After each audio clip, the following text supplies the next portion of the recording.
연산군은 왜 그렇게 잔혹해졌을까?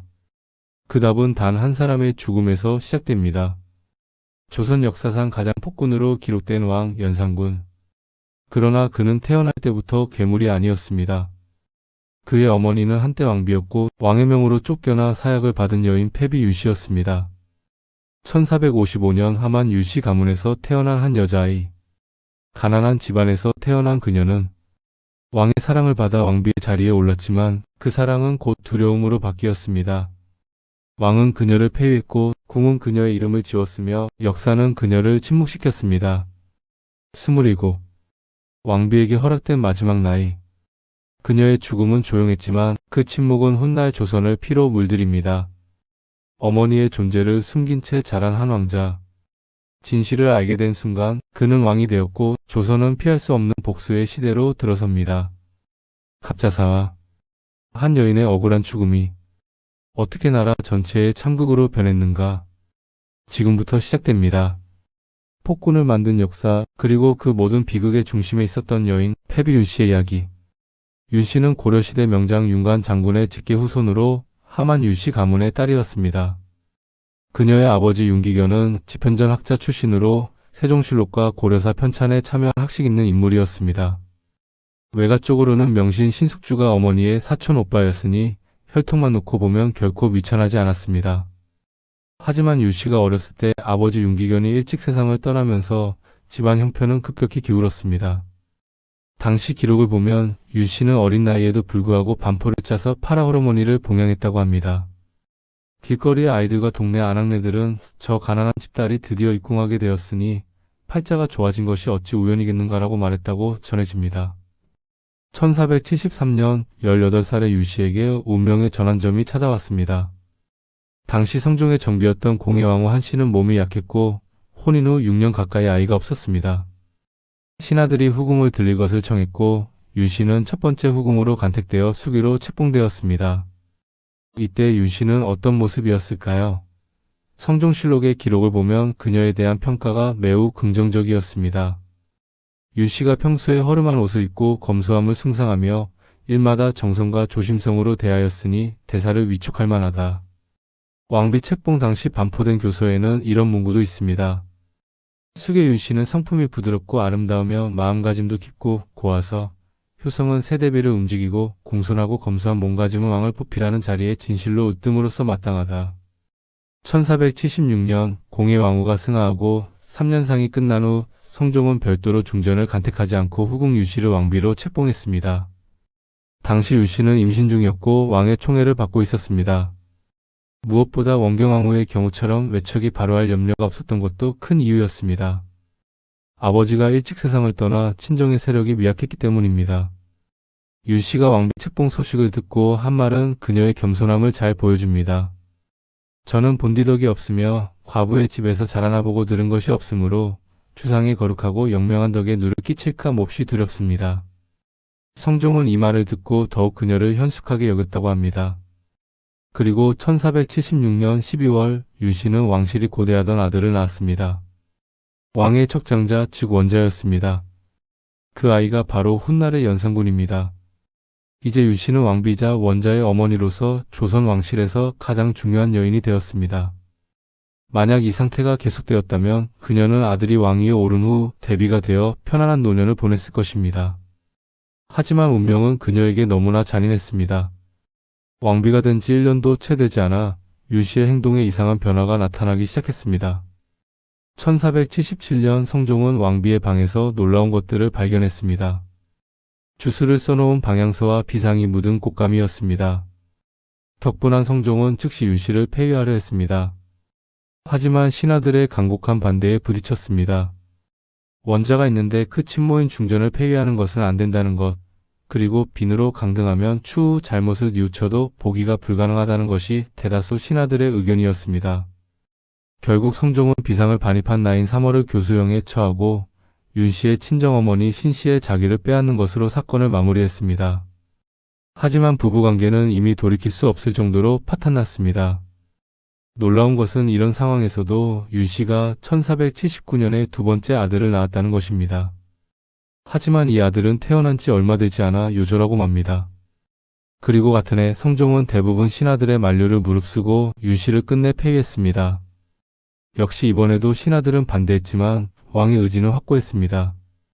성종의 어머니 인수대비도 윤씨의 폐위가 옳다고 했고 할머니 자성대왕대비는 업문 교체까지 내릴 만큼 적극적이었습니다. 성종이 밝힌 폐위 이유는 충격적입니다. 지난 정유년에 윤씨가 몰래 독약을 품고 사람을 해치고자 하여 건시와 비상을 주머니에 같이 넣어두었으니 이것이 나에게 먹이고자 한 것인지도 알 수 없지 않는가? 무릇 사람을 해하는 방법을 작은 책에 써서 상자 속에 감추어 두었다가 일이 발각된 후 대비께서 이를 취하여 지금까지도 있다. 항상 나를 볼 때 일찍이 낯빛을 온화하게 하지 않았으며 혹은 나의 발자취를 찾아서 없애버리겠다고 말하였다. 위서를 만들어서 본가에 통하여 이르기를 주상이 나의 뺨을 때리니 장차 두 아들을 데리고 집에 나가서 내 여생을 편안하게 사겠다고 하였다. 왕대비 인수대비도 윤씨의 문제점을 낱낱이 밝혔습니다. 주상이 혹대로 편치 않을 때가 있어도 마음에 개의치 않고 꽃핀 뜰에서 놀고 새를 잡아 희롱하다가도 만약 제 몸이 편치 않으면 갑자기 기도하여 이르기를 내가 죽지 않기를 바라니 보여주기를 원하는 일이 있다고 하였다. 이 말은 무슨 뜻일까요? 윤씨가 왕이 아플 때는 신경 쓰지 않다가 자신이 아프면 낫게 해달라고 빌었다는 것입니다. 그리고 나중에 보여줄 것이 있다는 말은 훗날 아들이 왕이 되면 왕대비로서 권력을 쥐고 보복하겠다는 뜻으로 해석될 수 있었습니다. 대왕대비 정의왕후는 더욱 구체적인 일화를 전했습니다. 비단 독약을 가지고 사람들을 죽이려고 하였을 뿐만 아니라 어린 임금을 내세워 뜻을 이루어서 권력을 마음대로 하고자 기하였으니 항상 스스로 말하기를 내가 오래 살면 장차 할 일이 있다고 하고 또한 스스로 상복을 입는다고도 하였으며 장막을 가리키며 말하기를 소장이라 하고 주상에게 말하기를 그 눈을 빼고 발자취까지도 없애버리며 그 팔을 끊어버리고 싶다 하였다. 궁궐에서 초상 치르는 예식을 갖추는 것은 대비나 왕, 왕비가 죽어야 가능한 일이었습니다. 궁궐 장식을 보고 초상집 같다고 말한 것은 그들이 죽었으면 좋겠다는 뜻이나 다름없었습니다. 폐위 전날 성종은 아직 중전이던 윤씨에게 할애를 금지하는 어명을 내렸습니다. 이 무렵 둘째 아들을 낳은 윤씨는 성종에게 싸대기를 맞았다며 아들들을 데리고 친정에 가겠다는 편지를 보냈습니다. 하지만 성종은 이 편지를 보고 격노했습니다. 자신은 중전을 때린 적이 없는데 왜 멋대로 자식들을 데리고 친정에 가려 하느냐고 항변했습니다. 성종은 윤씨가 멋대로 데리고 나가려던 두 아들을 궁에서 양육하게 하고 정식으로 폐위되지 않아 엄연히 중전이었던 윤씨를 사실상 친정으로 내쫓았습니다. 그렇게 두 아들을 두고 궁에서 쫓겨나 친정살이를 하던 윤씨는 그날로 폐위되었고 궁에 두고 온 젖먹이 차남마저 100일도 안 되어 갑자기 사망했습니다. 폐위 후 3년간 윤씨는 친정에서 조용히 지냈습니다. 시간이 지나면서 조정 내에서는 동정론이 일기 시작했습니다. 원자의 생모인이 그만 용서해주자는 의견이 고개를 들었습니다. 하지만 윤씨의 폐악을 지근거리에서 보고 듣고 직접 겪었던 성종의 생각은 달랐습니다. 그는 윤씨가 자신이 죽고 원자가 즉위한 후까지 살아남아 무슨 짓을 할지 두려워했습니다. 그녀의 성격상 권력을 잡으면 무슨 일을 저질러도 이상하지 않았기 때문입니다. 1482년 8월 16일 성종은 마침내 결단을 내렸습니다. 옛날 구익부인은 죄가 없었지만 한무제가 오히려 만세의 계책을 위하여 그를 죽였는데 하물며 이 흉악하고 위험한 사람 또한 용서하기 어려운 죄가 있음에랴. 이에 금년 8월 16일에 그 집에서 사사한다. 구익부인의 예는 한무제가 어린 황태자를 남기고 죽으면서 훗날 황태자의 어머니가 권력을 휘두를 것을 염려해 미리 죽인 사건을 말합니다. 성종은 바로 그 논리로 윤씨를 사사한 것입니다. 이세자가 사약을 가지고 윤씨의 집으로 갔습니다. 27살의 젊은 나이였습니다. 야사에 따르면 윤씨는 사약을 마시고 피를 토했고 자신의 피 묻은 적삼을 어머니에게 주며 훗날 아들에게 전해달라고 했다고 합니다. 하지만 이는 실록에 기록되지 않은 야사일 뿐입니다. 흥미로운 것은 성종이 윤씨의 사사 직후 군관을 보내 장례를 도왔고 7년쯤 후에는 폐비의 무덤을 윤씨 지묘라 부르며 해당 고을 수령에게 절기마다 제사를 올리고 제사에 쓰이는 용품은 왕비의 예에 준하게 마련하도록 지시했다는 점입니다. 이는 아마도 아들인 연산군의 정통성 문제 때문에 배려한 것으로 보입니다. 폐비 윤씨의 이야기에서 가장 큰 의문은 이것입니다. 왕비가 되기 전에 윤씨는 몸가짐이 바르고 예의가 넘쳤으며 검소하고 조심성이 있다고 평가받았습니다. 성종도 대비들도 신하들도 모두 그녀를 칭찬했습니다. 그런 그녀가 왜 왕비가 된 직후부터 그토록 급격하게 변했을까요? 최근 역사학자들과 정신과 전문의들은 산후 우울증이나 경계성 성격장애 가능성을 제기하고 있습니다. 실제로 유 씨의 행동 변화는 연산군을 출산한 직후부터 시작되었습니다. 왕비 책봉 후 불과 몇 달 만에 일어난 일입니다. 왕비가 된 것과 출산이 거의 동시에 일어났고 그 직후부터 이상 행동이 시작되었다는 것은 의미심장합니다. 산후 우울증은 단순한 우울감을 넘어서 심각한 정신질환으로 발전할 수 있습니다. 심한 경우 환각이나 망상을 동반하기도 하고 공격적 행동을 보이기도 합니다.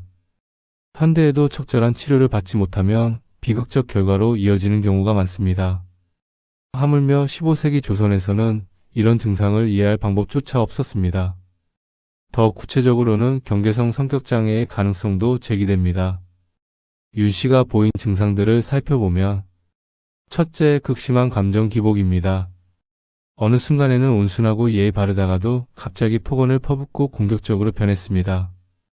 둘째, 충동적이고 극단적인 행동입니다. 그 눈을 빼고 발자취까지도 없애버리며 그 팔을 끊어버리고 싶다는 식의 폭력적 발언을 거리낌 없이 했습니다. 셋째, 불안정한 인간관계입니다. 성종과의 관계는 물론 대비들, 후궁들, 심지어 궁녀들과의 관계도 파탄났습니다. 넷째, 버림받는 것에 대한 극심한 두려움과 그에 대한 과잉 반응입니다. 두 아들을 데리고 친정에 가겠다는 편지는 버림받을 것에 대한 두려움과 그것을 막기 위한 극단적 시도로 볼 수 있습니다. 다섯째, 자해나 자살 위협성 행동입니다. 연비 측 팔을 불로 치지겠다는 맹세는 일종의 자해 행위였습니다. 경계성 성격장애는 청소년기와 성년기 초기에 잘 나타나며 윤 씨가 이런 모습을 보이기 시작한 것도 22살경이었습니다. 만약 현대였다면 적절한 상담과 약물 치료를 통해 증상을 완화할 수 있었을 것입니다. 하지만 15세기 조선에서는 그런 개념 자체가 없었습니다. 또 다른 시각도 있습니다. 팍시백의 조선왕조실록에서는 윤 씨가 시어머니 인수 대비처럼 될 야망을 품었기에 신뢰를 잃어 폐위되었다고 주장합니다. 너무 일찍 샴페인을 터뜨려서 문제였다는 것입니다. 인수 대비는 조선 역사상 가장 강력한 왕대비 중 한 명이었습니다. 그녀는 아들 성종을 철저히 통제했고 사실상 수렴청정을 하다시피 했습니다. 어린 나이에 궁에 들어온 윤 씨는 인수 대비의 그런 모습을 지켜보았을 것입니다. 그리고 생각했을지도 모릅니다. 나도 언젠가는 저런 위치에 오를 수 있을 것이다. 원자를 낳았고 젊고 건강했으니 충분히 가능한 일이었습니다. 성종이 죽고 연산군이 즉위하면 자신도 인수 대비처럼 막강한 권력을 휘두를 수 있을 것이라고요. 문제는 윤 씨가 그 야망을 너무 일찍 너무 노골적으로 드러냈다는 것입니다. 내가 오래 살면 장차 할 일이 있다는 말이나 역대 모우들의 권력 행사를 보며 기뻐했다는 것, 시비들에게 지금은 비록 너에게 죄줄 수가 없더라도 장차는 너를 종멸시킬 것이다 라고 한 말들은 모두 그녀의 야망을 드러낸 것이었습니다. 왕실의 입장에서는 이것이 매우 위험했습니다. 왕대비가 권력을 휘두르는 것은 어디까지나 왕이 어리거나 무능할 때 어쩔 수 없이 용인되는 것이지 바람직한 것은 아니었습니다. 더구나 윤 씨처럼 복수심에 불타는 사람이 권력을 잡는다면 어떤 일이 벌어질지 뻔했습니다. 세 번째 가능성은 정말로 독사를 기도했을 수도 있다는 것입니다. 만약 정말로 피상을 가지고 다니며 성종을 독살하려 했다면, 그리고 어린 연산군을 왕으로 만들고 자신이 수렴청정을 하려 했다면 이는 단순한 부부 불화를 넘어선 역모에 해당합니다. 비상이 든 곶감이 발견된 것, 비상가루를 주머니에 넣어 가지고 다닌 것, 사람을 해치는 방법을 책에 써서 감춘 것, 저주의식을 행한 것 등은 모두 실록에 기록된 사실입니다. 물론 이것들이 성종과 대비들의 일방적 주장일 수도 있지만 성종실록이 윤 씨의 아들인 연산군 때 편찬되었다는 점을 고려하면 완전히 거짓이라고 보기는 어렵습니다. 만약 성종의 주장이 사실이라면 패비에 대한 왕의 처우가 부당했다고 볼 수 없습니다. 오히려 성종이 윤 씨의 부모를 처벌하지 않고 당사자인 윤 씨의 사형만으로 사건을 마무리한 것은 아량을 베푼 것이라는 의견도 있습니다. 역모죄라면 삼족을 멸해도 이상하지 않은데 그렇게 하지 않았으니까요. 결론적으로 윤 씨의 변화에는 여러 요인이 복합적으로 작용했을 가능성이 큽니다. 산후 우울증이나 정신질환으로 시작된 이상 행동이 권력욕과 결합되고 거기에 성종과의 갈등이 더해지면서 악화일로를 걸었을 것입니다. 만약 현대였다면 적절한 치료를 받을 수 있었을 것입니다. 하지만 15세기 조선에서 정신질환에 대한 이해는 전무했고 왕실은 오직 정치적 관점에서만 상황을 판단했습니다. 그리고 그 판단의 결과는 한 젊은 여인의 죽음이었습니다. 야사에는 후궁들이 패비를 모함하여 죽게 만들었다는 이야기가 있습니다.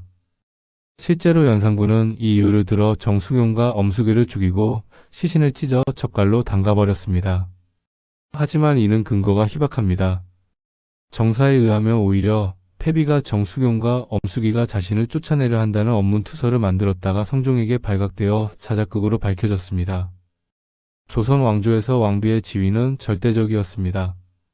후궁이 아들까지 낳은 정실 왕비에게 감히 덤빈 일은 조선 역사상 단 한 번도 없었습니다.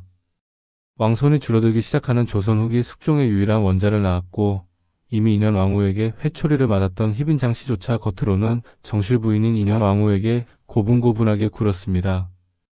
만약 정말로 후궁들이 원자의 친모인 중전 유씨를 모함했다면 바로 그 시점에서 성종이나 유씨 중 한 명이 먼저 나서서 그 후궁들을 끝장냈을 것입니다. 대비들 역시 중궁을 폐위하기에 앞서 그런 후궁들을 먼저 처벌했을 것입니다. 패비 윤씨의 아들 연산군은 1494년 18살의 나이에 왕위에 올랐습니다. 그는 자신의 어머니가 어떻게 죽었는지 알지 못했습니다. 성종은 아들이 어머니의 죽음을 알면 어떤 일이 벌어질지 두려워 철저히 비밀에 붙였습니다. 하지만 1504년 연산군은 마침내 진실을 알게 되었습니다.